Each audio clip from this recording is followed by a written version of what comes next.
जी बच्चों, good morning. कैसे हैं आप सब? होप आप सब बहुत अच्छे होंगे और बहुत अच्छे से अब तो लगे होंगे प्रिपरेशन को, क्योंकि आज अप्रैल का ऑलमोस्ट लास्ट डे आ चुका है, खत्म ही होने वाला है और आपके मई एग्जाम में सिर्फ 14 टू 15 डेज रह रहे हैं। और अच्छे से प्रिपरेशन करके इस बार भले ही आपका कोई भी अटेम्प्ट हो, बट इस बार मेरी बेस्ट विशेष है कि आप पक्का क्लियर करेंगे। Hope for the best. Pressure बिल्कुल मत लेना, मैं बस यही कहूंगा। किसी भी मतलब ये जो होता है ना पीयर प्रेशर, वो बिल्कुल मत लेना कि कौन क्या कह रहा है, किसकी कितनी प्रिपरेशन हुई है, वो सब छोड़ दो। सिर्फ फोकस ऑन योर टारगेट कि आपको अच्छे से एग्जाम देकर पास होना है। कोई क्या कर रहा है, कोई क्या कह रहा है, इससे मैटर करने लग गए तो सीए कोर्स बहुत मुश्किल हो जाएगा। कभी भी किसी की बातें नहीं लेनी है, इनटेक करनी है अपनी फैकल्टीज की बातें कभी, क्योंकि फैकल्टीज कभी आपको नेगेटिव नहीं करेंगी बेटा, वो आपको हमेशा एक पॉजिटिव व्यू देंगी कि होगा, अच्छे से होगा। तो just focus on your aim. और ये जो पीयर प्रेशर है, ये जो बातें करते हो इंस्टा फेसबुक पे, ये सब छोड़ देना और कुछ दिनों के लिए तो सोशल मीडिया ही छोड़ देना। एटलीस्ट 4 टू 5 डेज पेपर तो पहले पेपर तो छोड़ ही देना। आई नो कि रिफ्रेशिंग के लिए जरूरी है, बट उसका यूज करना, यूज टू मत हो जाना। ओके, स्टार्ट कर रहा हूं मैं एक और सेशन के संग, जिसमें मैं डिस्कस करने वाला हूं आपके संग AS11। कौन सा AS बच्चों? AS11 में आपके संग डिस्कस करने वाला हूं। आपके सामने आपकी स्क्रीन पे ये रहा। ठीक है, क्या है AS11? बेटा नाम वाम मैं पढ़ लूंगा, मैं आपको एक डिस्क्रिप्शन देता हूं ना छोटा सा, क्योंकि इस वीडियो को मुझे वन शॉट बनाना है, तो मैं छोटी सी बातें कर लेता हूं आपके संग। बेटा वन वन अगर एक दो लाइन में बात करूं तो AS11 बात करता है फॉरेन करेंसी के बारे में। अब फॉरेन करेंसी इंडिया में आ रही है तो उसको सुपरवाइज करना जरूरी है। सुपरवाइज के संग संग उसकी अकाउंटिंग ट्रीटमेंट करना जरूरी है। बेटा आगे जाकर जब आप कंप्लायंसेस पढ़ेंगे तो आपको दो बहुत बड़े एक्ट पढ़ने हैं, फेमा और FCRA, यानी कि फॉरेन एक्सचेंज मैनेजमेंट एक्ट और फॉरेन करेंसी रेगुलेशन एक्ट। ये दो एक्ट पढ़ने हैं आपने, जो पूरी की पूरी कंप्लायंसेस की बात करेगा फॉरेन एक्सचेंज की। इसी की लेन देन जो भी है, ये सारी बातें वहां डिटेल में होंगी। अभी के लिए अपने को AS11 में सिर्फ इसका ट्रीटमेंट सीखना है कि अकाउंटिंग ट्रीटमेंट कैसे करना है। दूसरा, अकाउंटिंग ट्रीटमेंट तो मैं सिखाऊंगा ही सिखाऊंगा, प्रैक्टिकली व्यू करते समय मुझे आपको ये भी बताना है कि एग्जाम पॉइंट ऑफ व्यू कैसे हमें इसे फुल में से फुल मार्क्स चाहिए। अभी तक आपने नहीं करा तो भी ये चलेगा, बट आपको सिंसियरली वीडियो देखनी है ये वाली, ध्यान से सुनना। सबसे पहले नाम की बात कर लेते हैं। So what is your name? बेटा आपका नाम मैंने सुन लिया, जो भी आपने बताया मेरा नाम भी आपको पता है। AS11 का नाम क्या है? The effects of change in, क्या लिखा हुआ है दोबारा से पढ़ो, effects of change in foreign exchange rate, ये नाम दे रखा है। बेटा आपको मैं एक चीज बताना चाहूंगा, यहां पर मैं एक चीज कोट करता हूं। पता है आपको? नहीं भैया हमें नहीं पता, आपको पता होना चाहिए। आपको पता है इंडियस 21 भी इसी की बात करता है। भैया इंडियस 21 होबो ऐसे नहीं, उसमें कुछ चीजें एडिशंस हैं, कुछ काफ्स इन और काफ्स जो पढ़ते हो ना वो सब है, बट अभी के लिए आप उसको छोड़ दो कि वो क्या है क्या नहीं है, बट वो भी इसी की बात करता है। और एक बात बताऊं, उसी स्टैंडर्ड को कॉपी करने के लिए ये बनाया गया होगा, क्योंकि अकाउंटिंग स्टैंडर्ड ना इतना ग्लोबली काम नहीं करता जितना इंडियस काम करता है। इसी पॉइंट व्यू से आपको ये दोनों पढ़ने हैं, आगे पढ़ेंगे इंडियस भी, बट आज के लिए तो मेरा मुद्दा जी AS पे है और AS में पढ़ा रहा हूं आपको। सबसे पहले इस लाइन में ना मुझे कोई दिक्कत नहीं लगती, मतलब इसमें ना effects of change in foreign currency में, फॉरेन एक्सचेंज में मुझे कोई दिक्कत नहीं है भैया, पर मेरे को दो वर्ड्स यहाँ बिल्कुल समझ नहीं आते, और ना ही मैं बच्चों से पूछता हूं तो उनको भी नहीं आते।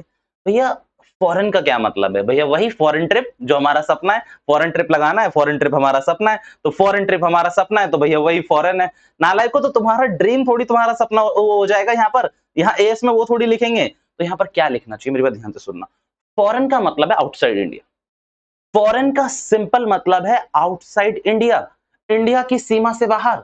अब इंडिया के सीमा से बाहर का मतलब तो आपका नेपाल भी हो गया, भूटान भी हो गया, चीन भी हो गया, पाकिस्तान भी हो गया। भैया ये सारी कंट्रीज आपकी क्या हो गई, इंटरनेशनल बॉर्डर से बाहर है हमारे, तो ये सारी फॉरेन से। The answer is yes, the answer is yes. बेटा GST पढ़ रहे होते तो मैं कुछ और भी बातें करता, बट अभी के लिए मेरे लिए फॉरेन का मतलब क्या है, आउटसाइड इंडिया। इंडिया के बाहर का जो भी है वो सब फॉरेन है मेरे लिए। इंडिया का है, मैं पूछ लूंगा उस जमीन से इंडिया में हो, वो कहेगी नहीं, मैं कहूंगा तुम फॉरेन हो, खत्म कहानी। सिंपल, आपसे डेफिनेशन नहीं पूछने वाला, सिर्फ क्रिस्प पैदा कर रहा हूं आपके मन के अंदर, ताकि मजा आ जाए पढ़ने में। कल को कोई पूछते हैं ना इंटरव्यू में, और ये पूछे ना यार, ICI कुछ ज्यादा अलग से नहीं पूछता बेटा, आई बेट यू। ICI कुछ इतना आउट ऑफ द बॉक्स नहीं पूछता, ये बात याद रखना।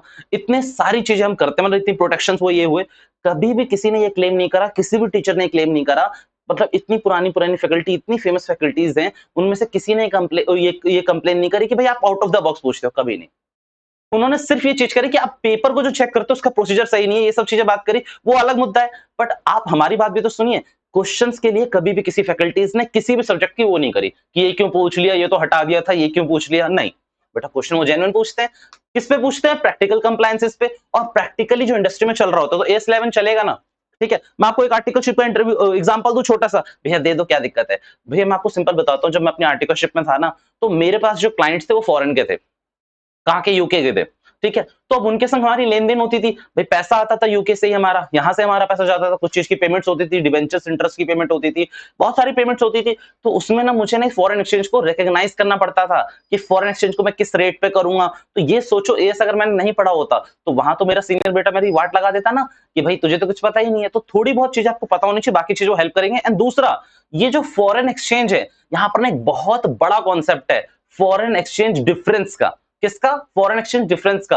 तो वो भी आपको रिकॉग्नाइज करना पड़ेगा, क्योंकि एज यू नो कि रेट्स बहुत जल्दी फ्लक्चुएट करते हैं। जो रेट फ्लक्चुएट करते हैं, इसका आप पे क्या इफेक्ट है, गेन हो रहा है, लॉस हो रहा है, इसको भी आपको रिकॉग्नाइज करना होता है। ये AS11 का पूरा प्रोटोकॉल मैंने आपको जनरली और एज वेल एज मेरे आर्टिकलशिप एक्सपीरियंस दोनों से मर्ज करके आपको बता दिया। Now come back to the topic. भैया फॉरेन की बात कर रहे थे आप, फॉरेन से बात करते करते फॉरेन ही चले गए। नहीं, फॉरेन का मतलब बेटा आउटसाइड इंडिया। यहां मैंने लिख के भी रखा हुआ है, प्लीज हैव अ लुक। क्या लिखा हुआ है मैंने? आउटसाइड इंडिया, इंडिया से बाहर की सीमाएं। फिर उसके बाद मैंने बात करी एक्सचेंज रेट। भैया बहुत बंदे जानते हैं कि एक्सचेंज रेट होता क्या है, और पता कुछ लोगों को जनरली गलत लैंग्वेज में पता है। गलत लैंग्वेज क्या? कि भाई हम ना फॉरेन का डॉलर कितने रुपए में ला सकते हैं इंडिया में। अरे कैसी बात कर रहे हो, कैसी बात कर रहे हो बेटा? आप conversion of foreign currency into into Indian rupees बात करो। मींस कुछ लोग क्या कहते हैं ना कि फॉरेन एक्सचेंज क्या है, यहाँ का 60 रुपए वहां जाके $1 बन जाएगा।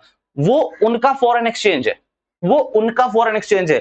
आपको ये देखना होता है कि आप $1 के लिए कितने रुपए खर्च करोगे। मींस आप पर पैसे देखोगे ना। सिंपल लैंग्वेज में बताता हूं आपको, बेटा आपका जो ₹1 है वो वहां पर कितने पे स्टैंड करता है उनके एक यूनिट से, इस पे डिपेंड करता है। जैसे कि हम अगर एक्सचेंज रेट की बात करें तो हम क्या करते हैं, $1 is equals to let's say 60 rupees rate चल रहा है, तो इस तरीके से बात करते हैं। दैट मीन्स आप उनका डॉलर अपने से कंपेयर नहीं कर रहे हो, आप अपने पैसों को उनसे कंपेयर कर रहे हो। बिकॉज आपको आपका फॉरेन एक्सचेंज चाहिए ना, उनको नहीं चाहिए।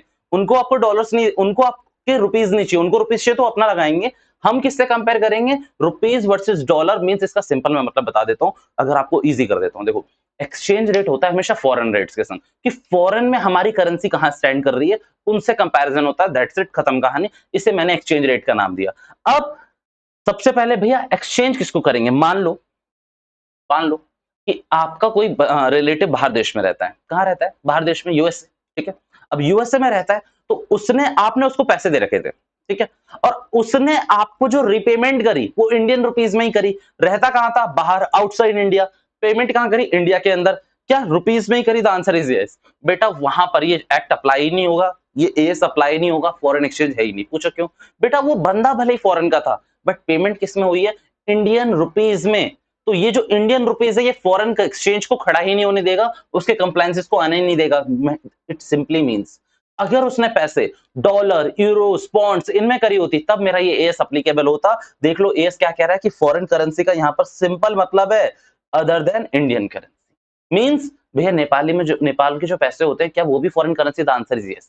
बेटा कई बच्चे कहते हैं कि नहीं है, बेटा वो है, याद रखना। अब आपको मैं बता देता हूं प्रैक्टिकली होता क्या, नेपाल बॉर्डर से ना हमारे बहुत सारे फ्री ट्रेड चलते हैं, तो इसीलिए उनका एक्सचेंज रेट इतना ज्यादा लगता नहीं है। हम डायरेक्टली जाते हैं, कन्वर्ट करा के आ जाते हैं। आप कभी जाओगे भी ना प्रैक्टिकली नेपाल की तरफ, तो आप देखोगे वहां पर, प्रैक्टिकली फील करोगे कि वहां पर आपको एक्सचेंज कराने में इतनी दिक्कत नहीं है। कोई लोग ही कर देते हैं बेसिकली। और बेसिकली आधे नेपाल में तो इंडियन पैसा भी चल ही लेता है, आधे नेपाल में इंडियन पैसा चलता है, कोई दिक्कत नहीं है उन्हें। एक्चुअल रेट से फर्क नहीं पड़ता, 30-40 रुपए का कर रखा होता है उन्होंने, मतलब, और चला रहे होते हैं अपना काम। बट याद रखना एज पर AS11 वो भी फॉरेन करेंसी है, क्योंकि वो इंडियन करेंसी नहीं है। खत्म कहानी। ओके, अब मैंने आपको बात करनी है टाइप ऑफ एक्सचेंज रेट। मैंने आपको सारी बातें बता दी कि एक्सचेंज क्या है, फॉरेन करेंसी क्या है, फॉरेन क्या है। अब मैं आपसे बात कर रहा हूं बेटा 3 रेट्स के बारे में, और वो तीनों रेट आपकी स्क्रीन पे ये रहे। ओके, सबसे पहले मैं बता दूं तो आपको ओपनिंग एंड क्लोजिंग रेट, ये आपको AS11 ने बताए हुए हैं सारे के सारे रेट। आप अगर एमसी की वेबसाइट पे जाओगे ना, तो ये सारी बातें कि what is foreign currency, what is foreign exchange, what is foreign operation, what is exchange rate, ये सारी के सारी उन्होंने पहले डेफिनेशन में ही बता दी कि ये चीजें हैं जो आपको आगे इस AS11 में पढ़नी पड़ सकती है। आगे बात करते हैं ओपनिंग एंड क्लोजिंग रेट। भैया इसका क्या मतलब? ओपनिंग रेट का मतलब है बेटा कि जो बैलेंस शीट की ओपनिंग डेट है आपकी, जो बैलेंस शीट की ओपनिंग डेट है, that is opening date, opening rate. ठीक है, मींस बैलेंस शीट जब आप ओपन कर रहे हो, यानी कि 1 अप्रैल 2020 में जब आपने ओपन करा तो उस समय का जो रेट था उसे कहते हैं हम ओपनिंग रेट। ठीक है, क्लोजिंग 31 मार्च 2021, जिस दिन आप अपनी बैलेंस शीट को क्लोज कर रहे हो ईयर एंड पे, उस दिन पे जो आपका रेट है उसे कहते हैं क्लोजिंग रेट। वो मैंने लिख के भी रखा हुआ है, अगर आप देख रहे हैं तो क्या लिखा हुआ है, बिगिनिंग ऑफ द ईयर, और इसे क्या लिख रखा है, एंड ऑफ द ईयर। ठीक है, कोई खास बात नहीं, कोई ज्यादा बात नहीं, बस एक कनेक्ट करने के लिए बनाया हुआ है ताकि आगे कनेक्ट कर सको। मार्केट रेट बेटा ये सबसे इंपॉर्टेंट है, ये सबसे इंपॉर्टेंट है मार्केट रेट। अब मैं आपको एक बात बताता हूँ, मान लो मुझे 5 लाख रुपए की ना हर महीने पेमेंट करनी होती थी एज अ इंटरेस्ट। कहां पर, यूके। अब किस में करूंगा, यूके करूंगा तो ऑब्वियसली पॉइंट्स में करूंगा। किस में करूंगा, पॉइंट्स में करूंगा, GBP, great Britain points. Okay, अब एक बात बताओ, मुझे 4 लाख रुपए भेजने हैं, मैं 4 लाख रुपए यहां से ट्रांसफर कर दूं तो क्या बैंक मेरे लिए उसको कन्वर्ट करेगा? The answer is no. Answer is no.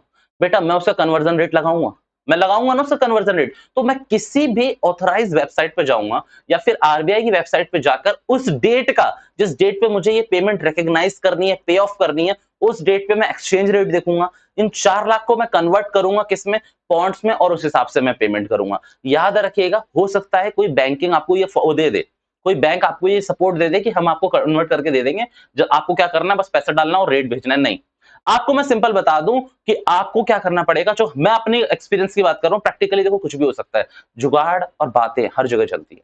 Means अगर आपकी बातें हो गई, मान लो कोई भी बैंक है उसने दे दी आपको ये फॉरेन सर्विस, तो क्या दिक्कत है, बट मैं अपना प्रैक्टिकल व्यू आपके संग शेयर कर रहा हूं। तो था क्या, उस 5 लाख को मुझे किस में कन्वर्ट करना पड़ता था, पॉइंट्स में। अब ये जो मैंने पॉइंट्स में कन्वर्ट करे, एक्सचेंज रेट आ गया, अभी एक्सचेंज रेट पे मुझे गेन लोग सब रिकॉग्नाइज करना होता था। पर मेरा मुद्दा यहाँ पर यह है कि मैं जिस डेट का उठाता था उसे कहते हैं मार्केट रेट, कि आज मार्केट में कितना रेट चल रहा है। मींस अगर अभी आप खोल के देखोगे ना तो वन क्या कहते हैं, वन जीबीपी यानी कि 1 ग्रेटेन पॉइंट देखो 102 103 रुपए के हिसाब से चल रहा होगा। क्या कहते हैं, पॉइंट्स, डॉलर देखो, यूरोज देखो, तो ये किस हिसाब से चल रहा है, इसे कहते हैं एक्सचेंज रेट। ठीक है, याद रखना, उनकी एक यूनिट के लिए अपने कितने रुपए जा रहे हैं, इसे कहते हैं फॉरेन एक्सचेंज।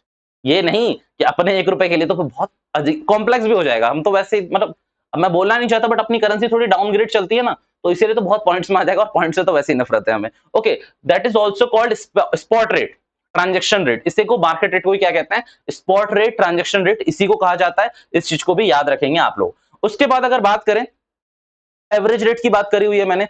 एवरेज रेट में मैंने आपको क्या बताया हुआ है, closing plus opening, closing plus opening divided by 2। भैया ये गलत फॉर्मूला है। मैंने कहा क्यों? आपने कहा कि भैया एवरेज रेट ना में क्वेश्चन देता है और ओपनिंग क्लोजिंग भी करके देता है और मैच नहीं हो रहा होता, अक्सर हमने क्वेश्चंस में देखा है। अगर अगर अगर अगर आपने ये करा हुआ है, उस हिसाब से बात कर रहा हूं मैं बच्चों, मैं आपको बता देता हूं, वो जो एवरेज रेट होता है ना, वो डेज के हिसाब से निकाला होता है। तो अगर क्वेश्चन ने आपको ओपनिंग भी दे रखा है, क्लोजिंग भी दे रखा है और एवरेज भी दे रखा है, तो आपको चैलेंज नहीं करना कि opening plus closing divided by 2 करके निकाला होगा। नहीं, एक और फंडा होता है, उस फंडे से निकाला होगा, बट वो आपको अभी निकालना नहीं है।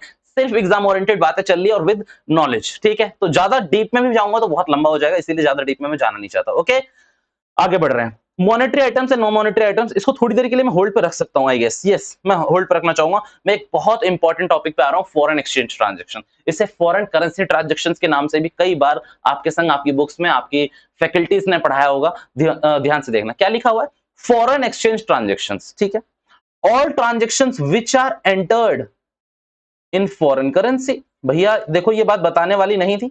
अच्छा एक बात बताओ, AS11 देखो मैंने ना अक्सर नोट करा है, जब हम कभी कभी क्वेरी सेशन लेता हूं मैं, या फिर कभी मैं कुछ ग्रुप्स के जब जुड़ के जब उनकी क्वेरी रिजॉल्व में बात करता हूं अपने सीए इंटर के स्टूडेंट के लिए, या फिर सीएस प्रोफेशनल, या फिर सीएमए प्रोफेशनल वालों के लिए, तो उनका ना एक बहुत कॉमन डाउट होता है, AS11 का उनको एक एक रिद्दा पता है, मतलब एक एक पार्ट पता है। बट अगर मैं उनसे पूछ दूं ना कि यार रियलिटी में एक सिचुएशन है बताना, वो बता नहीं पाते। दैट इज वेरी रॉन्ग, वो बहुत वर्स्ट सिचुएशन होती है, बेकार सिचुएशन। बेटा आपको एस लगाना आना चाहिए। पता है एस सबने पढ़ा हुआ है, पता है, मैं आपको बता दूं, आजकल तो आपको देख ही रहे हो 11 12 में तक एस एप्लीकेबल करा रहे हैं। भैया एस एप्लीकेबल नहीं मींस कोशिश तो कर रहे हैं ना वहां देने की कि भाई AS11 है। हमारे टाइम पे कोई एस नहीं पता था हमें, बट अब थोड़ा थोड़ा वहां इंसर्ट करने की कोशिश कर रहे हैं कि बस इस एस के हिसाब से ये है, इस एस के हिसाब से ये है। बट एक अकाउंटेंट और चार्टर्ड अकाउंटेंट में यही फर्क है। अकाउंटेंट हर चीज को पढ़ेगा बट कभी लगाएगा नहीं, बट चार्टर्ड अकाउंटेंट का मुझे हमेशा से ऐसा लगता है कि वो बेटा एप्लीकेबिलिटी जानता है उस लॉ की। मींस आपके सामने कोई हाइपोथेटिकल सिचुएशन रख दे, कोई प्रैक्टिकल सिचुएशन रख दे, आपको क्या करना है, उसका सोल्यूशन देना कि नहीं यार नहीं ऐसे होना चाहिए। तो उसी तरीके से याद रखना। जैसे अब मैं यहाँ पर ये बात मैंने इसलिए छेड़ी क्योंकि मैं एक बार बात कर रहा था एक बच्चे से, उससे मैंने पूछा कि AS11 यहां से मैं अगर कहीं बाहर गया हूं और मैं वहां पर क्या कहते हैं पैसे वैसे खर्च कर रहा हूं, उस पर भी लगेगा? उसने हाँ बोल दिया था, द आंसर इज नो। बेटा ये जो ट्रांजेक्शन्स हैं, ये बेसिकली एक बिजनेस पे लग रही है। पहला कंप्लायंस तो यहीं गलत हो गया। अगर एक नॉर्मली बात करें बिजनेस पे लग रही है और वहां AS11 की एप्लीकेबिलिटी नहीं आती, जहां पर मैं वहां जाकर ट्रिप खर्च कर रहा हूँ। वो FCRA और फेमा में बात करेंगे हम इसकी कि भाई फॉरेन करेंसी में जा रहे हो तो क्या लगेगा क्या नहीं लगेगा, वो बात की बात है। बट AS11 ऐसी चीजों पे नहीं लगेगा कभी। अब मींस मैं यहाँ से नेपाल गया था अभी लास्ट ईयर घूमने, तो वहां पर मैं AS11 लगाता घूमूं कि कितना लॉस हुआ और कितना गेन हुआ। ओहो ऑटो वाले भैया ने 50 रुपए ज्यादा ले लिए, रिकॉग्नाइज करो। 100 रुपए ज्यादा दे दिए, नहीं कैसी बात कर रहे हो? सिर्फ वहां के बिजनेस ट्रांजैक्शंस पे बात करा करो। ध्यान से सोचो, कोई भी बेवकूफ बना सकता है। पता है होता क्या था? सीए से पहले ना हम लोग बहुत प्रैक्टिकली सोचते थे, शायद पहले मुझे लगता है ज्यादा सोचते थे बचपने में कि पार्टनर्स ने बताओ ये कर दिया तो बताओ लॉस कैसे रिकॉग्नाइज करेंगे, पार्टनर ये लेके भाग गया तो हम इसको रिकॉग्नाइज कैसे करेंगे। बट आज के टाइम पे ना सिर्फ हम उतना पढ़ना चाहते हैं जितना फैकल्टी पढ़ा दे। अब बेटा फैकल्टी भी बेबस है ना, फैकल्टी भी कितना पढ़ा है आपको, तो थोड़ा सा प्रैक्टिकल दिमाग तो आप ही को लगाना पड़ेगा, क्योंकि कोर्स तो है सिंपल बहुत है पर वास्ट बहुत जाता है। बड़ा है ना, तो उसको समराइज करने में भी हमें टाइम लग जाता है। कोई भी फैकल्टीज हो तो इतनी प्रैक्टिकली बात वो नहीं, आपको भी सोचनी है थोड़ी बहुत। ओके, ये बात मैंने आपसे इसलिए कही क्योंकि आपको समझना चाहिए, क्योंकि मुझे लगता है ना कि AS11 की जब मैंने डेफिनेशन ही ढूंढी पूरी, तो वहां क्लियर हो गया कि यहाँ पर फॉरेन ट्रांजेक्शन आएगी, बट किसकी? बिजनेस की। यार अगर मेरा मन कर गया, मैं ग्रीस घूमने गया, मैं क्या कहते हैं फिनलैंड घूमने गया, तो वहां पर मैं AS11 की एप्लीकेबिलिटी देखूंगा? The answer is no. The answer is no. मैं किसी भी ब्रोकर के पास जाऊंगा, एजेंट के पास जाऊंगा, पैसे दूंगा, क्या कहते हैं रुपीस दूंगा, कन्वर्ट कराऊंगा, अपने ऐश मारूंगा, खत्म कहानी। वहां पर AS11 की एप्लीकेबिलिटी नहीं आती। हाँ, मैंने अभी फिर मेंशन कर दूं, फेमा FCRA ये आ जाएगा, वो बात की बात है। यहां पर तो मेरा कुछ नहीं लग रहा ना, तो इसीलिए इस चीज को प्रैक्टिकली याद रखना बहुत जरूरी है बेटा, याद रखना। ओके, आगे बढ़ रहा हूं मैं, ध्यान से सुनना। फॉरेन एक्सचेंज ट्रांजैक्शन की बात कर रहा हूं। कई टीचर्स इसको, कई बुक्स इसको फॉरेन करेंसी भी बोलती है।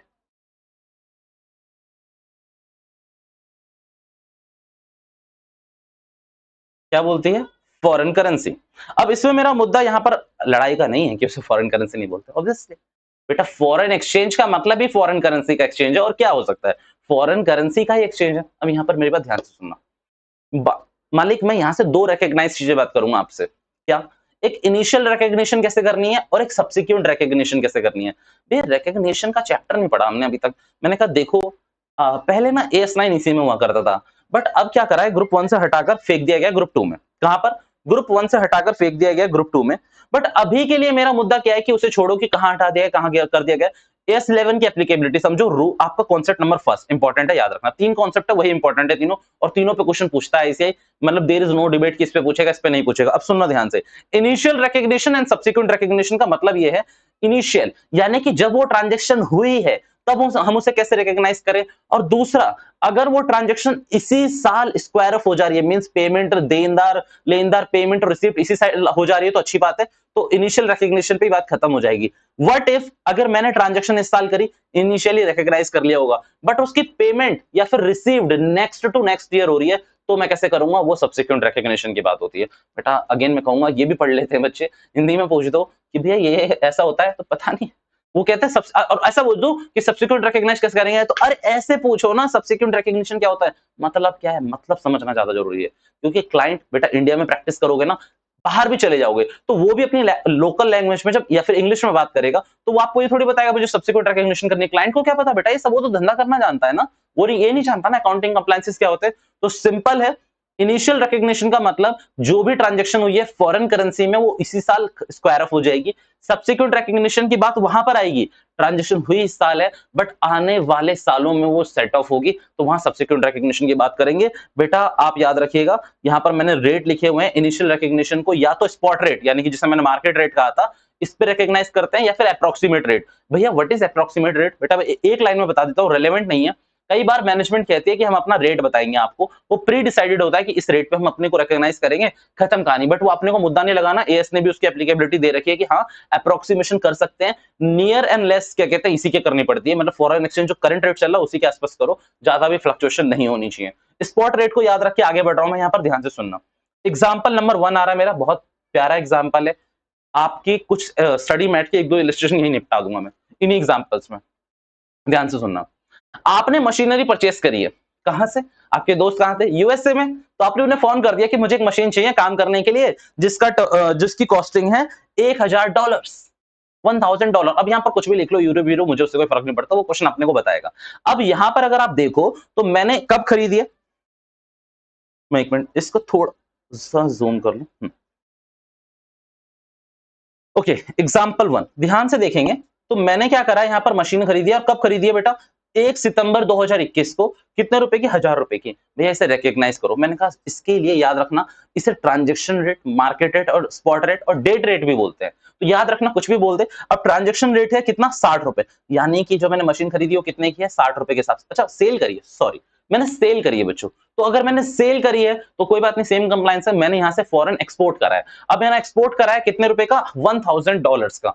कितने रुपए के हिसाब से? 60 रुपए के हिसाब से। तो यहाँ पर एंट्री क्या करूंगा वो ध्यान से सुनना। बेटा आप क्या कर रहे हो, $1000 की मशीन बाहर बेच रहे हो, तो आपको पैसे तो अभी मिले नहीं है। आपको क्या करोगे, आप अपना डेटर बनाओगे। और अब मान लो कि आपका मशीन का ही बिजनेस है, मशीन बनाते हो बेचते हो, यही आपका इन्वेंट्री है। तो आप एंट्री क्या करोगे? Debtor account debit to sales. भैया फॉरेन डेटर कर सकते हैं? जी कर सकते हैं।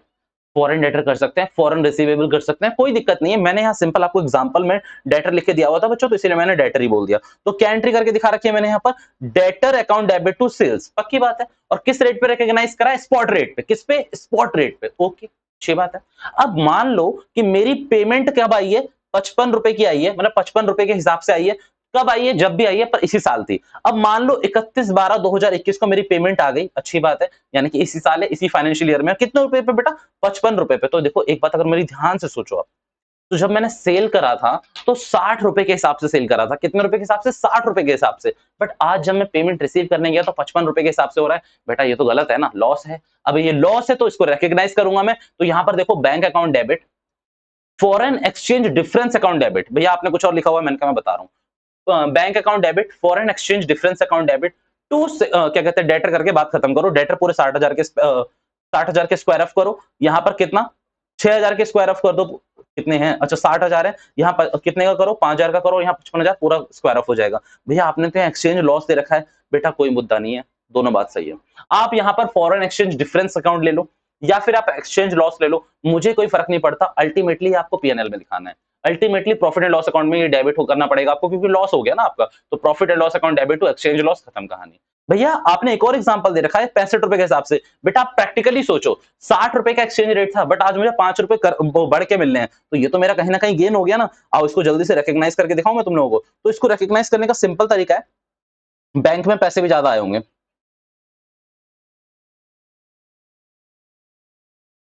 तो बैंक अकाउंट डेबिट करो, करो मेरे साथ करो। 1000 रुपए के हिसाब से 65 रुपए आ गए होंगे। अच्छा एक बात बताओ, डेटर्स कितने के हैं? भैया डेटर्स तो बहुत कम है। मैंने कहा कितने हैं? तो 1000 इंटू 60। तो बेटा ये जो 5 रुपए का है टू, यहां लिख लो। लो एक्सचेंज गेन ही लिख दिया तुम लोगों के लिए। एक्सचेंज गेन कितने का? 1000 इंटू 5, यानी कि 5,000 रुपए का अब यहाँ पर एक्सचेंज गेन है, जो प्रॉफिट एंड लॉस अकाउंट में क्रेडिट होना चाहिए। सिंपल बात थी। इनिशियल रिकॉग्निशन की आगे बात बढ़ाते हैं। बेटा पेमेंट अब इस साल नहीं मिली है। एग्जाम्पल नंबर 2 आ रहा है मेरा, यहाँ पर ध्यान से सुनना। पेमेंट इस साल नहीं मिली। पेमेंट आपको मिल रही है 30/4/2022 को, यानी कि सिंपल मेरी बात सुनना, आपको नेक्स्ट ईयर 1 महीना बीत जाने के बाद पेमेंट मिल रही है। उस दिन जो पेमेंट मिलेगी वो बात मैं बाद में करूंगा, उसको ऐसे रिकॉग्नाइज करूंगा। मैं उसको वैसे ही रिकॉग्नाइज करूंगा जैसे कर रहा था। बट बात ध्यान से सुनना, स्टडी मैट में as well as last year का क्वेश्चन है ये वाला। आपको क्या करा, बैलेंस शीट डेट पे बता दिया कि कितने रुपए, 58 रुपए वैल्यू है। और बैलेंस शीट डेट पे एक बार बता दिया 62 रुपए। बेटा कितने में बेचा था आपने? 60 रुपए में। 2 रुपए का लॉस है ना यार यहाँ पे। तो यहाँ पर foreign exchange difference to debtors, यानी कि आपका 2 रुपए का यहाँ पर लॉस हो गया। डेटर आपके कम हो गए, तो आपको ये लॉस को भी रिकॉग्नाइज करना पड़ेगा। 2,000 रुपए के आपके डेटर्स यहाँ पर कम हुए हैं, यहाँ पर आपके डेटर्स बढ़ गए हैं 2,000 रुपए से। ये बात बेटा क्लैरिटी थी। अब एक बात सुनना, बात सुनना, यही चीज कनेक्ट करानी है मुझे आपको। अगर आपने यहां पर वैल्यूएशन कर ली है 58 रुपए की और यहां पर 62 रुपीज की, तो जब एक्सचेंज रेट आएगा, जो रियलिटी में एक्चुअल होगा एक्सचेंज, उसको हम 58 से कंपेयर करेंगे। अब वो पुराना रेट भूल जाओ 60 रुपए, क्योंकि उसको तो हम भूल ही चुके हैं ना, तभी तो रिकॉग्नाइज करा है। तो अब किससे कंपेयर करोगे? इस केस में 58 में और इस केस में 62 से, खत्म कहानी। ये आपका initial as well as subsequent recognition का केस खत्म होता है। मैं थोड़ा आगे बढ़ना चाहूंगा, थोड़ा सा तेज चलूंगा। भैया बुद्धि तेज कर लो थोड़ी सी। मैंने कुछ और दिखा रखा है। अच्छा यहाँ शो कर रखा है मैंने कि डेटर एक संग 58,000 के, क्योंकि 60 के थे तो 2,000 का लॉस हो गया, और एक जगह 62 के। भैया 62 के कैसे? 60,000 के ऑलरेडी थे, 2,000 के नए आगे, खत्म कहानी। Okay most important part again, FO.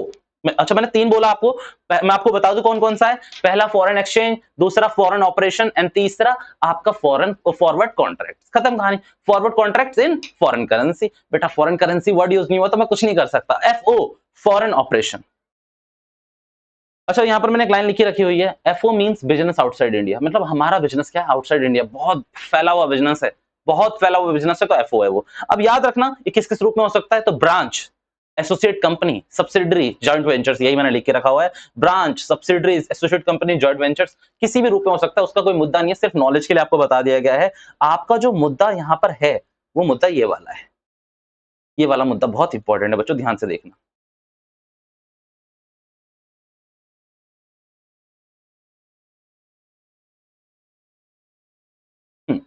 दिख रहा है।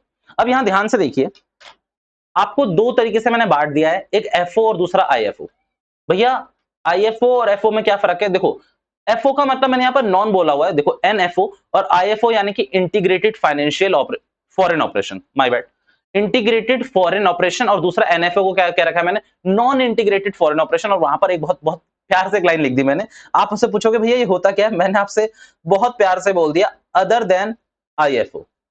बेटा आईएफओ के अलावा जो होता है वो क्या होता है, एनएफओ होता है। बट आईएफओ क्या है वो देखता हूं, अब याद रखना। बेटा कई बार ना कोई बिजनेस यहां से मेरा एक्सटेंशन होता है। एक्सटेंशन यानी कि मान लीजिए मैं क्या बनाता हूं, मान लो मैं ये बनाता हूं हाइलाइटर्स, मैं बनाता हूं बेटा हाइलाइटर्स। अब ये जो मेरे हाइलाइटर्स का काम है, यही हाइलाइटर का काम ऑल ओवर वर्ल्ड फैला हुआ है। यूएसए में भी बिकता है, फ्रांस में बिकता है, जर्मनी में बिकता है, पता नहीं कहां कहां बिकता है। अच्छी बात है। बट यहीं अगर मैं बात करूं आपसे कि मेरा काम था यहां पर किसका, मार्कर का। किसका काम था यहां पर, मेरा मार्कर का था। और मेरा दूसरे देशों में काम था मोबाइल्स का।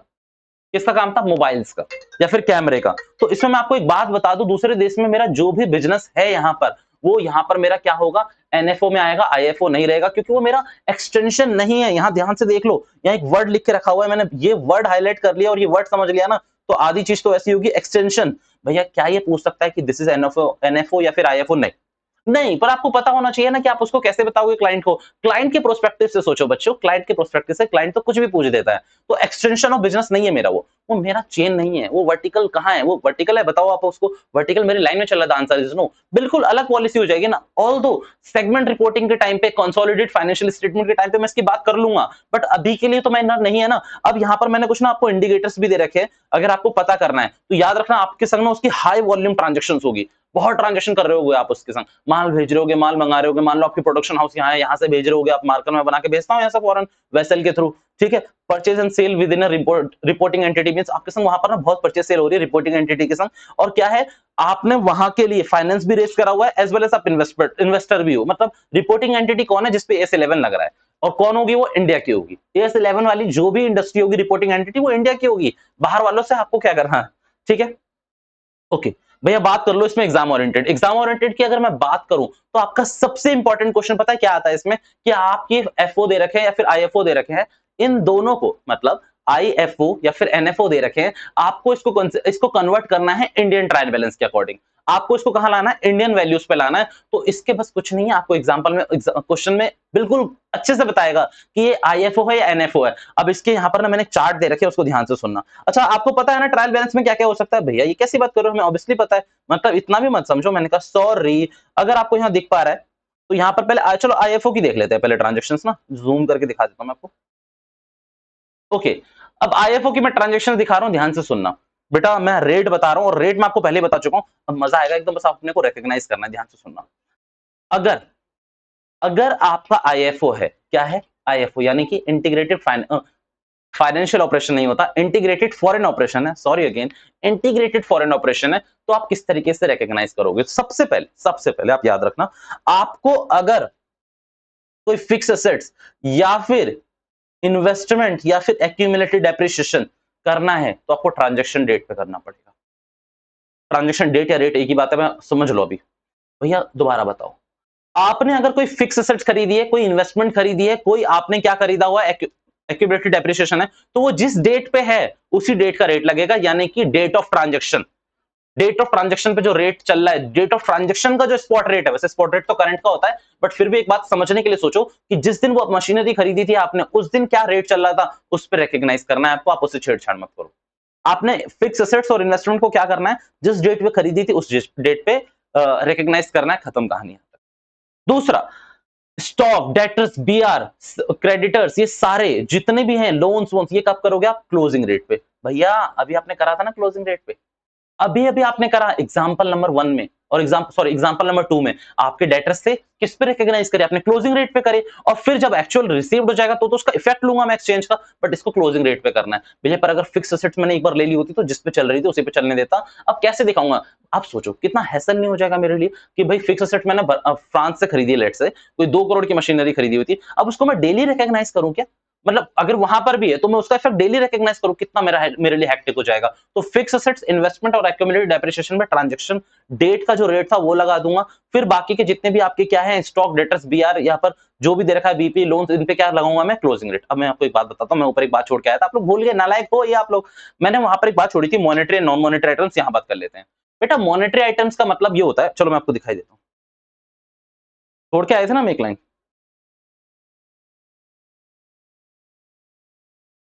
ये रहा। ओके, मॉनेटरी आइटम्स पढ़ लो पहले क्या लिखा हुआ है। लिखा हुआ है assets liability to be received और पेड, अच्छा दोनों में यही है, रिसीव्ड और पेड इन फिक्स और डिटरमिनेबल अमाउंट। मींस आपकी जितनी भी एसेट और लायबिलिटी अगर फिक्स अमाउंट पे तय है कि भाई ऐसे पे होगी या हो चुकी है, तो इसको क्या कहते हैं, मॉनेटरी आइटम्स। और नॉन मॉनेटरी जो मॉनेटरी नहीं है, खत्म कहानी। अब इसके एग्जांपल दे रखा है मैंने, जैसे कि डेटर्स, क्रेडिटर्स, इसके एग्जांपल दे रखे हैं मैंने, फिक्स एसेट्स, इन्वेस्टमेंट। बेटा आप याद रखना, तो नॉन मॉनेटरी आइटम्स को कब करोगे, एक्चुअल रेट। और एक्चुअल रेट क्या है, date of transaction, fix assets अभी अभी बता के आया हूं मैं आपको, ये चीज यहां बता देता ना तो मजा नहीं आता आपको। अभी आप तो पढ़ ही लेते हो, ऑब्वियसली वीडियो देख रहे हो तो पढ़ ही लेते, बट आप याद रखना, इस बात को समझ लो। फिक्स एसेट्स को मैंने अभी वहां पर किस पे बताया, फिक्स एसेट, इन्वेस्टमेंट को किस पे बताया मैंने आपको, एक्चुअल रेट पे यानी कि डेट ऑफ ट्रांजैक्शंस पे, वो नॉन मॉनेटरी आइटम्स है। मॉनेटरी आइटम्स यानी कि करंट एसेट्स, आपकी जितनी भी मतलब मोस्टली करंट एसेट्स यानी कि डेटर्स, रिसीवेबल्स, इसको आप कब करोगे, एट अ क्लोजिंग रेट। यहां लिख के भी रखा हुआ है, ये लो क्लोजिंग रेट। क्लियर है बात, ठीक है आगे बढ़ते हैं।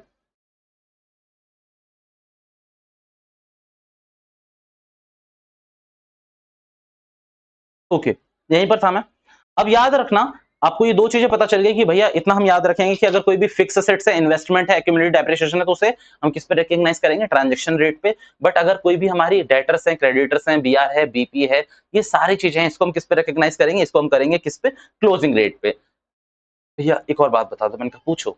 आपने कहा भैया कुछ ऐसी आइटम्स होती हैं जो पेरेंट से रिलेटेड होती है, यानी कि मतलब अगर मान लो ब्रांच और हेड ऑफिस का रिलेशन है, तो आपने देखा होगा ना ब्रांच और बैलेंस, हेड ऑफिस बैलेंस लिखा रहता है। तो याद रखना, आपकी पेरेंट कंपनी में, आपकी पेरेंट कंपनी में जो बैलेंस खड़ा है ना उसको ले लो सीधा, क्योंकि आपकी पेरेंट कंपनी जो इंडिया में है वो तो आपको इंडियन रुपीज में ही रिकॉग्नाइज करी होगी ना। मान लो वहां पर $1100 था और यहाँ पर 1,10,000 था, तो आप बेटा 1,10,000 पे कर लो, नो एक्सचेंज रेट, सीधा यह लिखा हुआ यूज्ड इन पेरेंट बुक, मतलब same amount which is used in parent book में जो यूज्ड है वो सीधा ले लो। लास्ट वाला अदर इनकम एंड एक्सपेंसेस या ट्रांजैक्शन रेट पे होता है, हमेशा की बात है बेटा, जिस डेट पे हो उसी डेट पे लोगे। अब ये एनएफओ की बात, ये थी आईएफओ की बात, एनएफओ की बात कर लें तो बेटा याद रखना, मैं आपको सिंपल बता दूं, इनकम एंड लॉसेस या फिर गेन्स, ये जो भी है ये हर जगह हर एंटिटी में ट्रांजैक्शन रेट पे रिकॉग्नाइज होते हैं। दो चीज एकदम कॉमन है क्या, अच्छा याद रखना एनएफओ ज्यादा इजी है।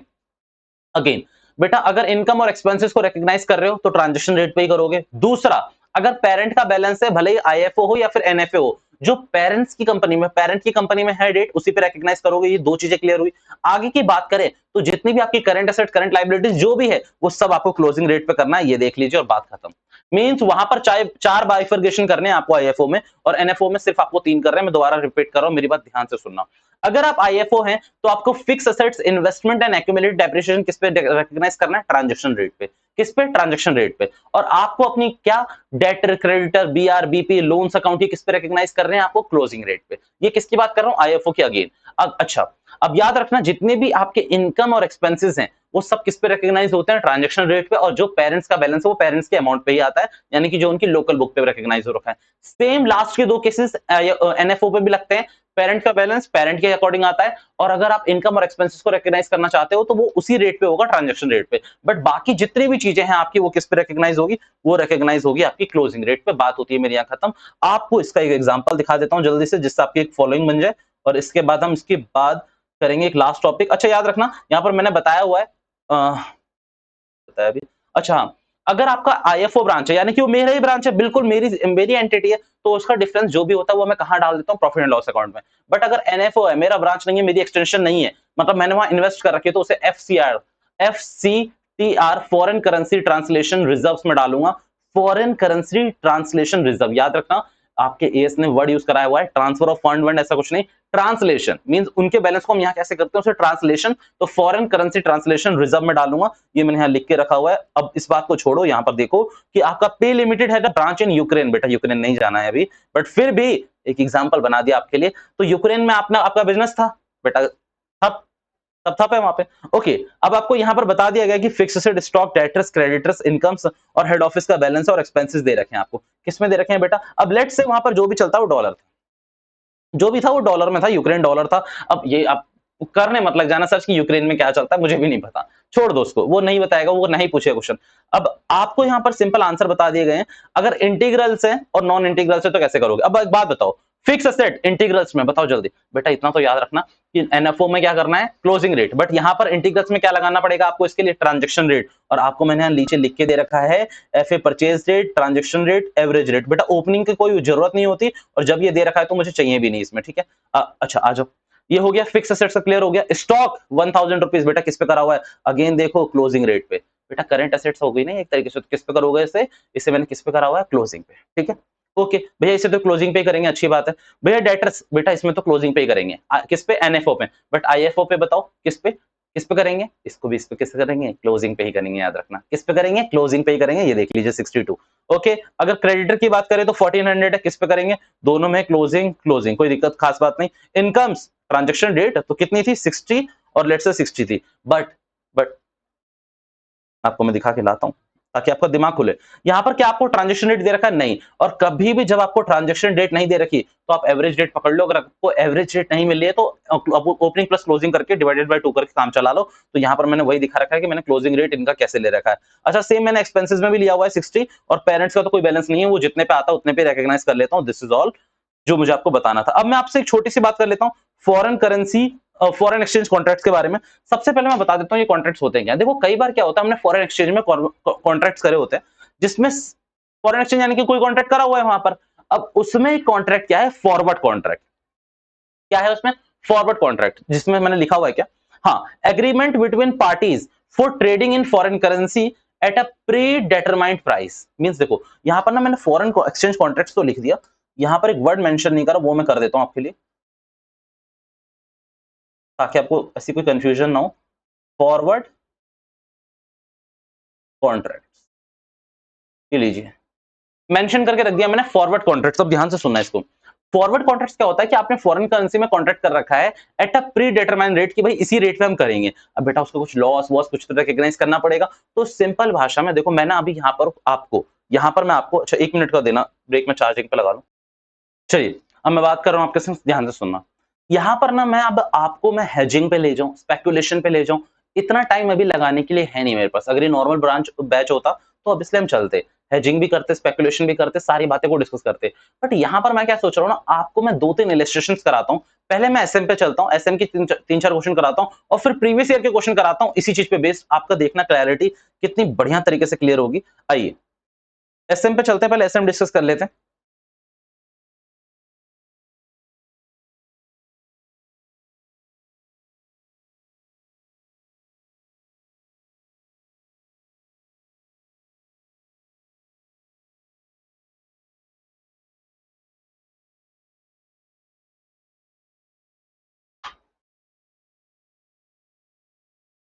आ जाओ, पहुंचो आप लोग भी।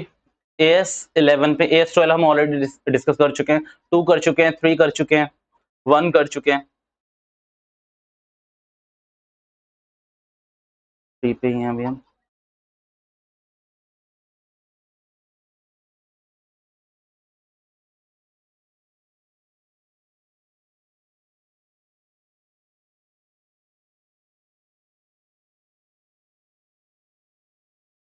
AS10 जी, अगला।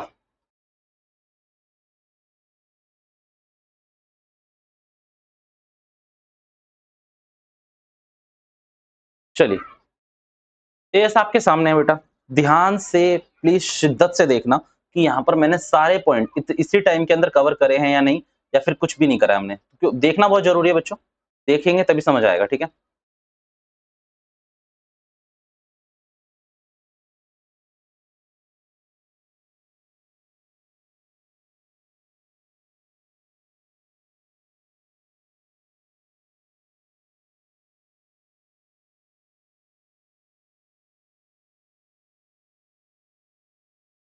ओके, एक एक पॉइंट मैं आपके संग लाऊंगा, डिस्कस करूंगा, ध्यान से देखना। हाँ तो जाए पहले जी, AS11 सबसे पहले effects of change in foreign exchange rates आपसे बात कर चुका हूं मैं। आगे इसने स्कोप की बात करी हुई है। मैं जरा आपको लाना चाहता हूं सबसे पहले कि देखो इन्होंने सारी चीजें बता दी कि फॉरेन करेंसी ट्रांजैक्शंस के बारे में, मॉनेटरी आइटम्स में, नॉन मॉनेटरी आइटम्स के बारे में, फॉरेन ऑपरेशन के बारे में, IFO NFO इन सब के बारे में बता दिए बेटा। बट कोई दिक्कत नहीं है, अपने को क्या करना है, अपने को तो काम चलाना है अभी, ठीक है। अब इसकी बात करें तो इनिशियल रिकग्निशन और सब्सिक्वेंट रिकग्निशन ये हम बात कर चुके हैं। आपको इसका एक एग्जांपल भी दिखाऊंगा अभी जाकर, मैं नीचे करीम वाला करके है, और ये दो एग्जांपल दिखाऊंगा, आपको मजा आ जाएगा। फिर IFO और NFO की बात करी हुई है, ठीक है, बात छोड़िए अभी, ये सब बातें किस काम की नहीं है। इलस्ट्रेशन 1, सबसे पहले आपको मॉनेटरी और नॉन मॉनेटरी आइटम्स बतानी है, आप आराम से कर सकते हो। आप यहाँ पर सिर्फ ध्यान रखो कि मॉनेटरी नॉन मॉनेटरी आइटम्स में ये जो चीजें लिखी हुई हैं ये थोड़ी सी आपको पिंच करेगी। आ जाइए नीचे देख लीजिए, मॉनेटरी आइटम्स में इन्वेंट्रीज नॉन मॉनेटरी, अच्छा trade receivable obviously monetary, trade receivable obviously monetary है। आप जाके दोबारा से रिवाइंड करके देखिए, वहां पर मैंने स्पेशल एग्जांपल दे रखा है। और ये पता है कौन से ट्रेड रिसीवेबल्स होंगे, फॉरेन ट्रेड रिसीवेबल्स या फिर फॉरेन ट्रेड पेबल्स, यानी कि जिन्हें फॉरेन क्रेडिटर्स और फॉरेन डेटर्स भी बोल सकते हो। ये सारे मॉनेटरी हैं, बाकी सारे नॉन मॉनेटरी आइटम्स हैं। जो किस पे रिकॉग्नाइज होंगे, मॉनेटरी वाले किस पे होंगे बेटा, क्लोजिंग पे, और नॉन मॉनेटरी वाले एक्चुअल डेट पे, ठीक है। ओके, अच्छा एक क्वेश्चन आ जाता है अब, वही रिकॉग्नाइज वाला, यहां ध्यान से सुनना, करीम वाला इससे अगला है। गुड परचेज करे हुए आपने $15,000 के, ठीक है, कितने रुपए के हिसाब से, $75 के हिसाब से आपने परचेज करे हैं, तो क्या एंट्री डाली होगी आपने, purchase account debit to creditor, क्या डाली होगी, purchase account debit to foreign creditors, अच्छी बात है। अच्छा नीचे क्या लिखा हो मुझे नहीं पता, मैं आपको अभी समझा रहा हूं, क्वेश्चन बाद में पढ़ लेंगे पूरा। एक्सचेंज रेट ऑन 31 मार्च 2000 जो भी है, एक मान लो, मींस इस डेट का आपको क्लोजिंग रेट बता दिया, और एक्चुअल पेमेंट करी है आपने इसी साल के 7वें महीने पे, दैट मींस फाइनेंशियल ईयर तो चेंज हो गया ना यार। आप ध्यान से सोचो, फाइनेंशियल ईयर तो चेंज हो गया, आपने खरीदा कब था, 1 जनवरी को, 31 मार्च तक कोई पेमेंट नहीं हुई, 7 जुलाई को कर रहे हो बेटा, मार्च के खत्म होते ही आपका नेक्स्ट फाइनेंशियल ईयर शुरू हो गया, तो ईयर तो चेंज हो गया बेटा, अपनी तो हो गई ना, अपना अपना काम आ गया, अब अकाउंटेंट की जरूरत आ गई यहाँ पर। अब यहाँ पर लिखा हुआ you are required to ascertain loss और गेन, अभी निकाल के बता देता हूँ, to be recognised financial year में किस हिसाब से करेंगे अभी बता देता हूँ, ध्यान से सुनो। आपको क्या बताना है क्वेश्चन को, कि आपने कितने की डील करी थी, उन्होंने कहा कि हमने $15,000 की डील करी थी। मैंने कहा किस रेट पे करी होगी आपने, मैं आपको बता दूं, आप वो कहेंगे कि हाँ आप ही बता दो कोई बात नहीं, तो हमने करी होगी $75 के हिसाब से, यहाँ पर जो आ जाएगा मैं देख लूंगा।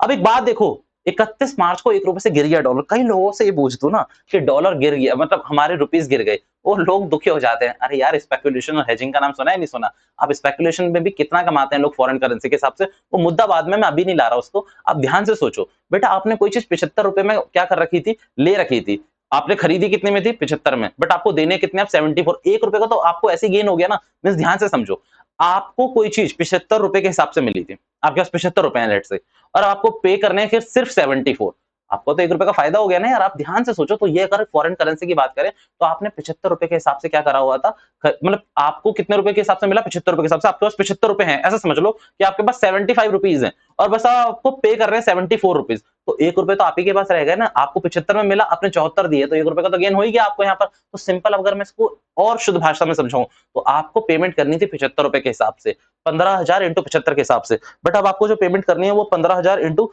74 के हिसाब से करनी है। आप ध्यान से देख लो, 15,000 इंटू 75 के हिसाब से पेमेंट बन रही थी बेटा, 11,25,000 कितनी बन रही थी, 11,25,000। अब इसी में से एक काम करो ना, ₹1 के हिसाब से 15,000 माइनस कर दो, तो आपको 11,10,000, सीधा 15,000 का गेन है, सीधा 15,000 का गेन दिख रहा है मुझे रिकॉग्नाइज करने के लिए, कब, ईयर एंड पे। अब यहां पर मैं ईयर एंड की बात करूं तो 31 मार्च जो भी यहां पर ये है, तो यहां पर मुझे क्या दिख रहा है, एक एक्सचेंज गेन दिख रहा है, $15,000 75 माइनस 74, 15,000। अच्छा मैं एक बात कर रहा था ना कि बच्चे कंफ्यूज हो जाते हैं, वो बच्चे क्या कंफ्यूज होते हैं, उनको बस रेट गिर रहा है, बस उत्सुक हो गए कि लॉस हो गया।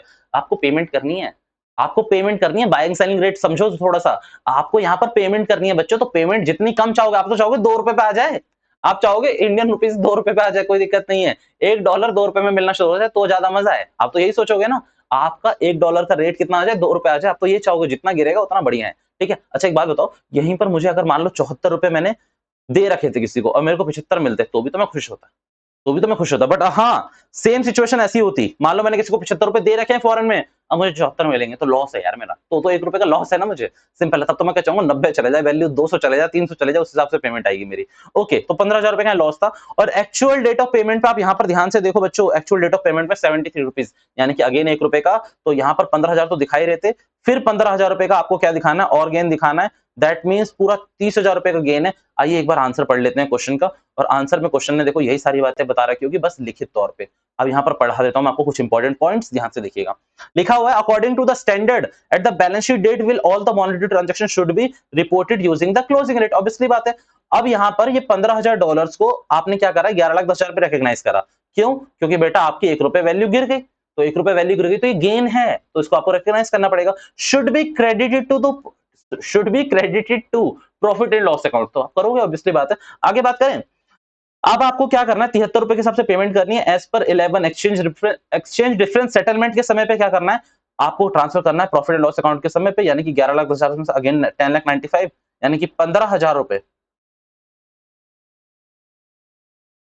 आपका जो पिछला फाइनेंशियल ईयर है इसमें चला गया, और 15,000 रुपए आपके एक्चुअल रिकॉग्निशन के टाइम पे जाएंगे। ये आपको बात यहाँ पर क्वेश्चन ने भी बता रखी है, ये देख लीजिए। ये 15,000 रुपए तो यहीं चलेगा और ये 15,000 यहाँ है। अल्टीमेटली 30,000 रुपए का आपको फॉरेन एक्सचेंज में लॉस गेन हुआ है। ठीक है, फॉरेन एक्सचेंज में गेन हुआ है, खत्म कहानी। आगे बात करें, इलस्ट्रेशन 3 समझा दिया मैंने आपको। अच्छा, कलीम वाला आ गया। अब कलीम वाले क्वेश्चन में ना ध्यान से एक बात ये देखनी है आपको कि क्या खरीदा हुआ है, कलीम ने बोरो करा हुआ है। कितना भाई, कलीम बोरो करके लाया, बहुत गंदी बात, 1 जनवरी को लाया, 31/4 and will be repaid as on, भाई अगले साल कर रहा है तो सब्सिक्वेंट रिकॉग्निशन आएगी। अब ध्यान से सुनना बेटा, 4,50,000 रुपए के हिसाब से कर रहा था, 48 इसका वो था, क्या कहते हैं, जिस समय इसने ओपनिंग पे लिया था, जिस ये ट्रांजैक्शन रेट बता रहा है आपको 48, क्या बता रहा है 48 ट्रांजैक्शन रेट। ये क्या है, क्लोजिंग, ये ट्रांजैक्शन हो गई, ये क्लोजिंग हो गई, और ये क्या है आपका स्पॉट रेट, आज के टाइम पे कितनी पेमेंट हो रही है। तो सबसे पहले आपको कंपेयर करना है, इससे तो हो ही रखा है ऑलरेडी, ये इसी से आया होगा ना करके, आपको इससे मल्टीप्लाई कर लेना, भले कहाँ गया, 4,50,000 है तो आप इससे मल्टीप्लाई कर लो 48 से। ये देखो उन्होंने दिखा रखा है कि भाई हमें बैंक लोन मिल गया, किससे लिया है, फॉरेन लोन अकाउंट से। अब रिकॉग्नाइज करूंगा, अब ध्यान से सुनो।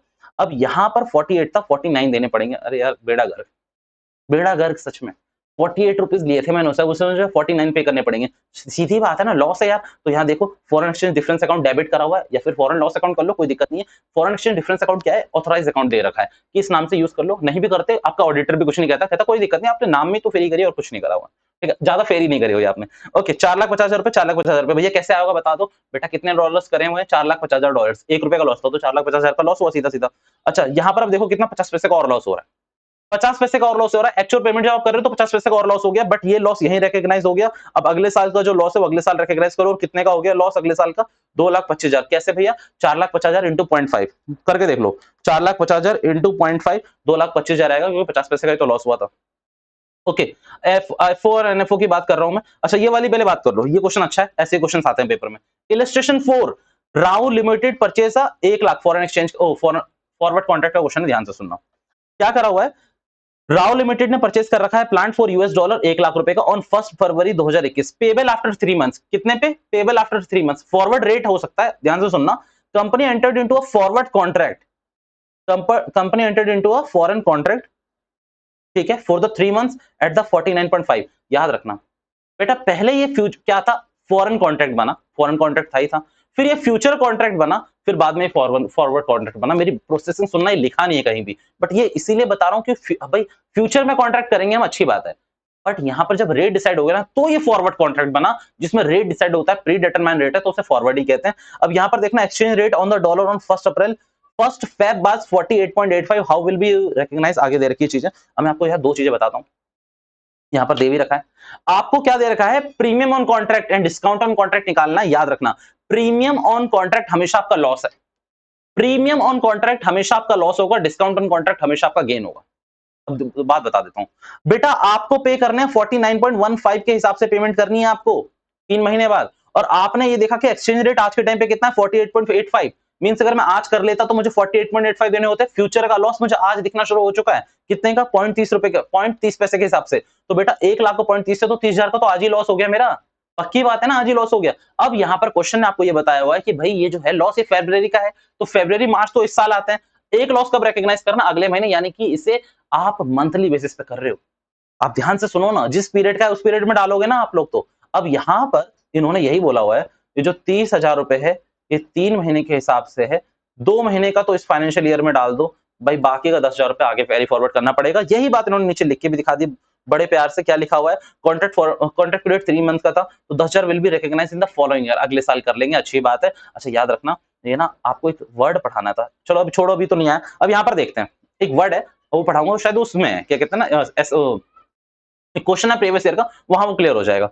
वहां पर ना पूरी लैंग्वेज लिख के दिखा रखी है इसके पीछे। Okay, mister A bowed a forward contract, खुद ही बोल दिया, फॉर द 3 मंथ्स, ठीक है, $1,00,000 का था, ऑन 1 दिसंबर को हमने बाय करा 47.10, when exchange rate was 47.12, on 31 December when he closes the book and exchange, कब क्लोज कर रहा है वो, 31 दिसंबर को, तो आपको आगे नहीं जाना, ठीक है, यानी कि 1 महीना इसमें, बाकी के सारे किसमें, उसमें 2 महीने उसमें, 1 महीना इसमें, ठीक है।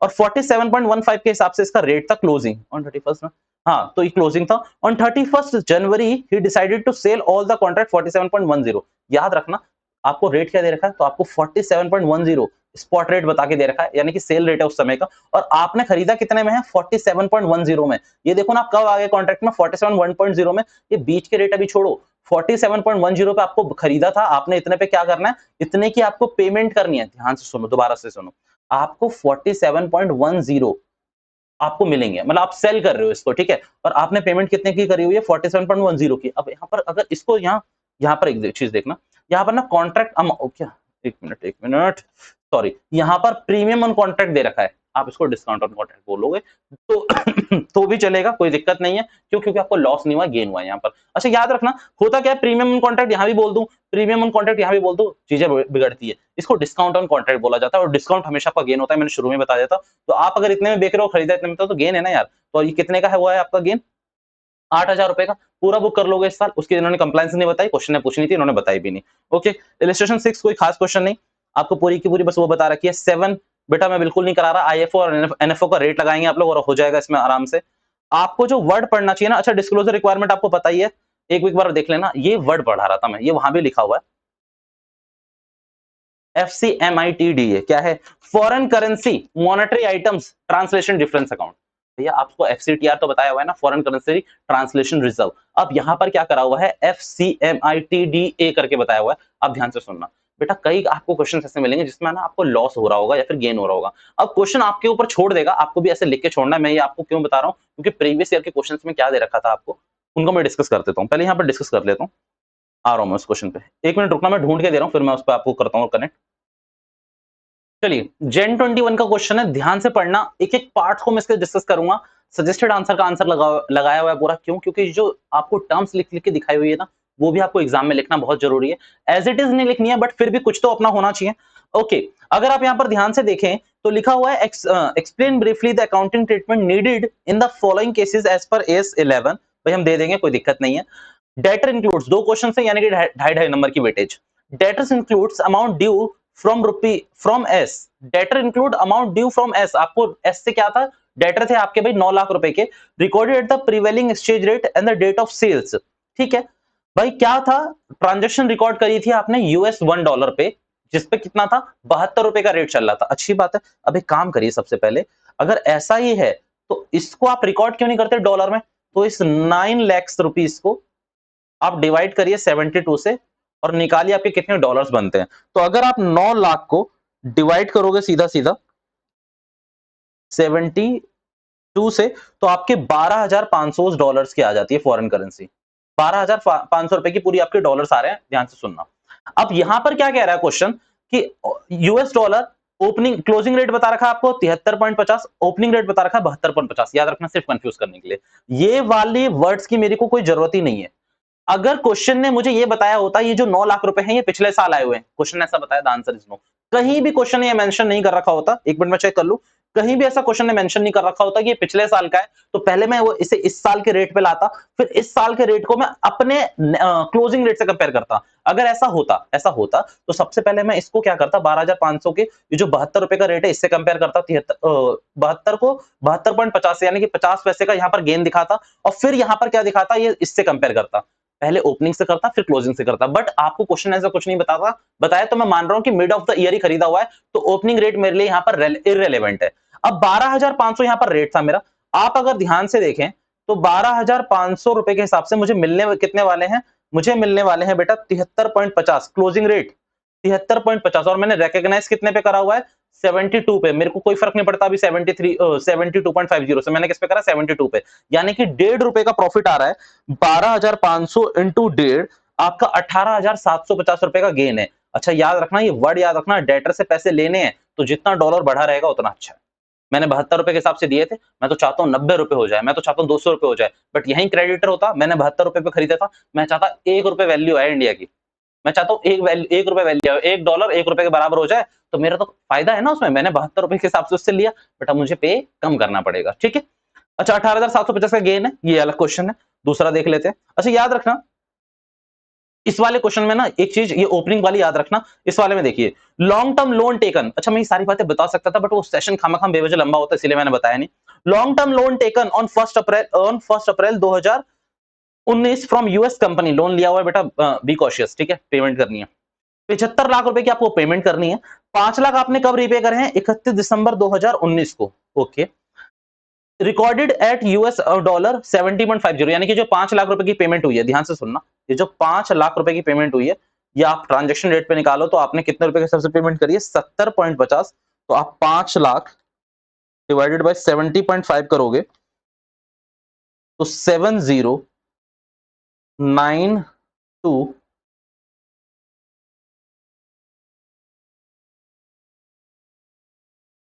7092.19 करके आ रहा है, मैंने भी कोई राउंड ऑफ नहीं करा, बाद में कर लूंगा राउंड ऑफ, ठीक है, 1-2 रुपए के फर्क से मुझे फर्क नहीं पड़ेगा। आगे देखते हैं, ये आपने पेमेंट कर दी डॉलर्स की, और आपने लिए कितने थे, 75 लाख रुपए। अभी मेरी बात ध्यान से सुनना यार, यहाँ पर क्या आपको कोई ट्रांजेक्शन रेट बता रखा है, आंसर इज नो, पहले वाले क्वेश्चन में बता रखा था और आपको कुछ बोला भी नहीं था, तो आपने वही ट्रांजेक्शन रेट यूज कर लिया।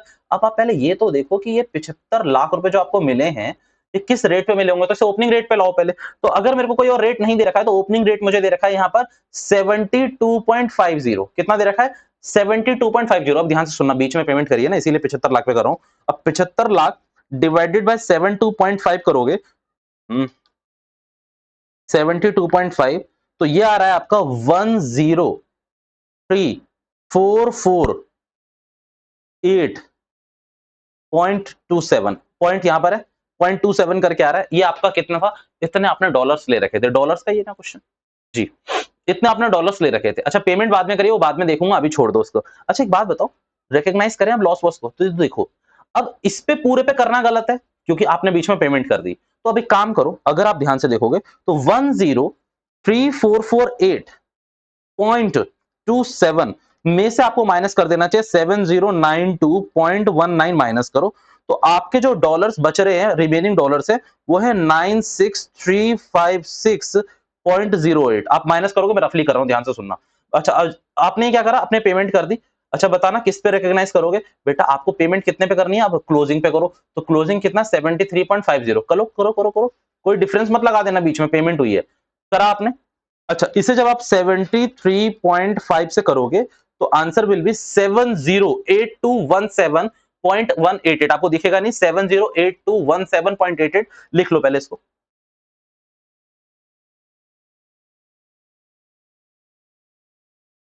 और आपको सच में पेमेंट कितने की करनी है, अगर आप रुपीस की बात करें तो 70 लाख रुपए। तो एक काम करो, ये जो एक्स्ट्रा पेमेंट रिकॉग्नाइज हो रही है ये लॉस है बेटा, तो 82,171 रुपए का आपका लॉस आया है। यहां पर अगर आप देखोगे, मैं अभी नीचे जाकर आपको पूरा का पूरा वो दिखा दूंगा अच्छे से, तो 82,171 रुपए राउंड ऑफ मैंने कर दिया, ये लॉस आया आपका। बट एक चीज अभी भी गलत है, AS11 यही तो चेक करना चाहता था कि वो 5 लाख का आपने क्या करा, तो जो 5 लाख पे करेगा उस पर कोई गेन लॉस नहीं था, आपने कहा देख लेते हैं, तो बेटा आपने 5 लाख रुपए बताओ ये कितने पे करे, तो आपने कहा 70.50 के हिसाब से, इसी पे करे ना, 70.50 50 50 जी। और अगर आप देखेंगे तो आपको पे कितने के हिसाब से करने थे 73.50, तो यानी कि यहाँ तो सीधा 3 रुपए का मेरे ख्याल से वो हो रहा है 73.50 के हिसाब से। तो देखो अब एक मिनट अगर यहाँ पर मैं दिखा दूं आपको तो 5 लाख डिवाइडेड बाय 70.5 के हिसाब से करा है आपने, तो 7092 जो ऊपर डॉलर निकाले थे वो आपने पे करे हुए हैं। बेटा 70.5 के हिसाब से आपने पेमेंट करी है और इनिशियली जो ये रिकॉग्नाइज हुआ था वो 73.5 पे हुआ था। तो बेटा कितने रुपए का आपको गेन दिख रहा है यहाँ पर सीधा सीधा, अच्छा सॉरी इनिशियली जो रिकॉग्नाइज हुआ था, सॉरी माय मिस्टेक, 73.5 नहीं 72.50 पे हुआ था, यानी कि 2 रुपए का आपने क्या करा है यहाँ पर गेन, तो 14184 आ रहा है। अगर आप इसको मल्टीप्लाई करोगे मींस यहीं कर देना चाहिए था मैं, तो मैं कहां वहां चला गया, बट कोई बात नहीं, यहाँ आ गया हूं तो यहाँ 2 रुपए से करोगे तो ये कितना हो जाएगा 14184। अर्थात मेरी बात अब मैं कंक्लूड कर रहा हूं बेटा, ये सुन लो ना बस, आपका खत्म है पूरा, ये खत्म है, ऑफ कर रहा हूं वीडियो, ये ध्यान से सुनना। अगर क्वेश्चन ने आपको क्लोजिंग रेट और ओपनिंग रेट सब दे रखे हैं तो आपको ये दिमाग लगाना है कि आपने लोन कब लिया था। जैसे इसमें इलस्ट्रेशन ए में आपको लोन की डेट ही नहीं पता थी, बट दूसरे वाले में आपको डेट पता थी बट आपको रेट नहीं पता था। रेट नहीं पता था ना, वो 5 लाख की बात छोड़ो, तो आपने क्या करा उस पूरी क्या कहते हैं अमाउंट को ओपनिंग पे रिकॉग्नाइज करा, पहले ओपनिंग पे रिकॉग्नाइज करके जितने भी डॉलर आए by mid of the year जितनी पेमेंट हुई उसी डॉलर में कन्वर्ट करके माइनस करा आपने, और फिर पूरे को आपने किससे कंपेयर करा क्लोजिंग रेट से और माइनस कर दिया 70 लाख रुपए। बात खत्म। एक चीज रिकॉग्नाइज हुई जो कि लॉस में थी, क्योंकि आपको 70 लाख से ज्यादा की पेमेंट करनी पड़ रही थी, 70,82,000 की, तो वो लॉस था। दूसरे केस में आपने 5 लाख रुपए पेमेंट करी, कितने 5 लाख रुपए डॉलर्स में पेमेंट करी, तो कितने रुपए के हिसाब से पेमेंट करी आपने 70.50 के हिसाब से पे करी आपने, कितने रुपए के हिसाब से 70.50 के हिसाब से। और आपने इनिशियली रिकॉग्नाइज कितना किया था 72.50, यानी कि आपको 72 रुपए पे करने थे, आपने 70.5 रुपए पे करे हैं, तो 2 रुपए का तो गेन है ना यार, यहाँ पर तो 2 रुपए का आपने गेन रिकॉग्नाइज कर लिया पर डॉलर पे, ठीक है। याद रखना ये गेन और लॉस हमेशा डॉलर्स पे निकलते हैं बेटा। एक बार मैं चाहूंगा बस एक बार आप इस आंसर को देख लें, ठीक है। अच्छा ऊपर क्या लिखा हुआ है वो उससे मुझे मतलब नहीं है, ऊपर वो वही सारी चीजें लिखी होगी। एक बार प्रेजेंटेशन देखिए इनकी, इनकी प्रेजेंटेशन देखें पूरी की पूरी, इन्होंने अच्छा ऐसे करने से लिखी हुई। आप इससे बेटर कर सकते हो, नहीं करने से मत करो, आप लिख लिख के दिखा दो, कोई दिक्कत नहीं है। अच्छा इन्होंने शायद दोनों केसेस एक संग लिया, कोई दिक्कत नहीं है उसमें भी। अब यहाँ पर आप देखेंगे तो डेटर क्या कर रखा है, यहाँ पर पूरा का पूरा आपको रिकॉग्नाइज करके दिखा दिया कि भाई इतने हैं हमारे डेटर, ओके। फिर यहाँ पर 9 लाख रुपीज पे दिखा दिया, फॉरेन करेंसी रेट वो दिखा रखा है, एक्सचेंज डिफरेंस दिखा दिया भाई कि हमें प्रॉफिट हो गया 18,750 रुपए का, खत्म करो कहानी को। अब ये 75 लाख वाली चीज देखो, तो 75 लाख को पहले कन्वर्ट करा ओपनिंग रेट पे, तो कितने डॉलर्स निकल के आ गए 103,448.28। आपने पेमेंट कितने की करी होगी तो वो निकाला होगा इन्होंने नीचे, ये देखो 5,70.5 के हिसाब से आपने पेमेंट करी है, माइनस करना पड़ेगा आपको, कोई दिक्कत नहीं है। यहाँ ये जितनी भी चीजें करी है ना हम ऑलरेडी डिस्कस करके आ चुके हैं। हमारा कितना निकल रहा था जरा एक बार मैं देख लूं बस, ठीक है बेटा 82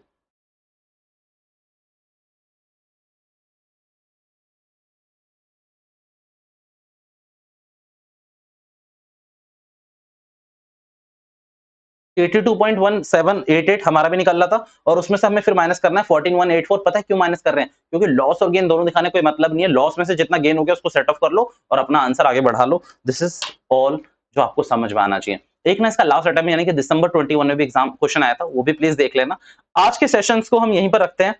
this is all for now, thank you so much for your time, have patience, सब कुछ अच्छा होगा। लास्ट में फोकस करते रहे, अच्छे से पढ़ते रहे। This is all for now, thank you so much for your time, bye bye.